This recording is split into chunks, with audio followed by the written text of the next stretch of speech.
Champion ট্রফিতে দুর্দশা কেন আজব অজুহাত রিজওয়ানে। বন্ধুরা, নিয়মিত খেলার ভিডিও পেতে চাইলে অবশ্যই আমাদের চ্যানেলটি সাবস্ক্রাইব করে রাখুন। পরের মতন আমি আসছি আপনাদের সাথে আবার নতুন একটি ভিডিও নিয়ে। সংবাদ, প্রতিদিন ডিজিটাল টেক্সট টানা 2 ম্যাচ হেরে চ্যাম্পিয়ন্স ট্রফি থেকে ছিটকে গিয়েছেন পাকিস্তান। নিউজিল্যান্ডের কাছে হারের পর ভারতের কাছে পরাজয় বৃষ্টির জন্য ভেস্তে গিয়েছে। বাংলাদেশের বিরুদ্ধে ম্যাচ 29 বছর পর আইসিসি টুর্নামেন্ট আয়োজন করে গ্রুপ সবার শেষে থেমেছেন রেজওয়ানরা।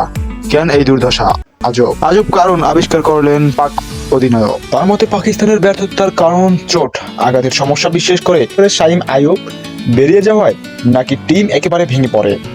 রিজন বলেন, সাইম গত কয়েক মাস ধরে অস্ট্রেলিয়া, দক্ষিণ আফ্রিকা, জিম্বাবুয়েতে খুব ভালো খেলছে। আমাদের দল তৈরি হয়ে গিয়েছিল, হঠাৎ করে একজন চোট পাওয়ায় সবাই খুব ভেঙে পড়ে। কিন্তু সাইম নয়, চোটের জন্য টুর্নামেন্টের মাঝপথে ছিটকে যান ফকর জামান। তবে রিজওয়ানের অজুহাতে আশ্চর্য হচ্ছেন অনেকেই। একজনের চোট কিভাবে গোটা দলের পারফরমেন্সে প্রভাব ফেলে। ভারতের বুমরাহ নেই, অস্ট্রেলিয়ার তো প্রধান 3 জন পেসাররাই নেই, নিউজিল্যান্ডের নেই বেন স্টোকস। এমনকি যে ম্যাচে তারা পাকিস্তানে হারায় সেই ম্যাচে খেলেননি সচিন রবীন্দ্র।